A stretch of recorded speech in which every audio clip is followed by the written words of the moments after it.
में एंजाइटी या डिप्रेशन है, सब दीन से दूरी है और कुछ नहीं. This is what most of the people get to hear in our society when they speak about their mental illnesses. First, we need to make this point clear that mental illness is a complex multifactorial landscape. It can be biological, like postpartum depression.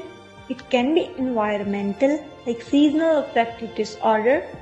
And yes, it has a spiritual dimension too. But one does not negate the other. The idea that mental illness and Islam are incompatible is a myth we need to dismantle. Some of the most righteous souls to have walked this earth, the Prophet themselves, navigated seasons of intense grief, fear, and profound sadness. These are not signs of failing faith. They are markers of our humanity. Islam views health through a holistic lens, integrating the ruh, the nafs, and the jasad. To seek therapy is not to bypass Allah, it is to follow Sunnah.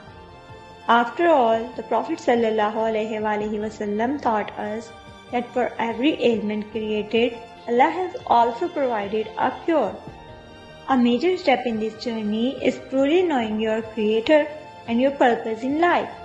When you understand that Allah is Al-Wadud, the most loving, and Al-Hakim, the all-wise, you realize that nothing in your life happens without a purpose. Your existence is not random and your pain is not meaningless. This realization leads to a radical shift in your perspective.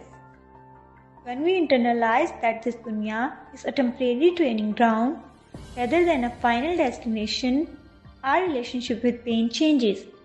We find that in the Hadith, if Allah wants to do good for someone, He tests them.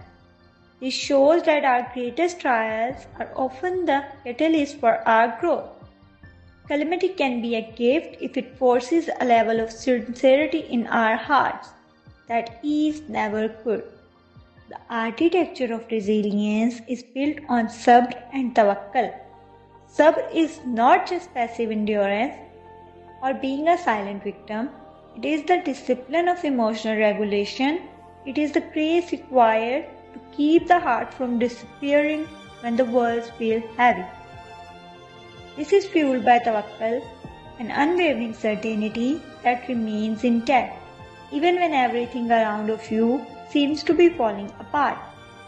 It was this tawakkul that allowed Prophet Ibrahim alayhi salam to face the fire without a flicker of doubt. This journey also requires us to reclaim our internal narrative through gratitude. Look around you. Start noticing the blessings that we usually skip over, even something as simple as the breath in your lungs or a glass of water. Gratitude isn't about ignoring the pain. It's about shifting the focus to the light that still remains, effectively starving the negative energy that feeds our anxiety. Understand that your struggle doesn't make you a bad Muslim, makes you a human. If you are hurt, do not feel that you must choose between your prayer mat and a therapist's chair. Combine your dua with doctors and your tawakkul with therapy. There is no shame in seeking the ease that Allah has already promised us.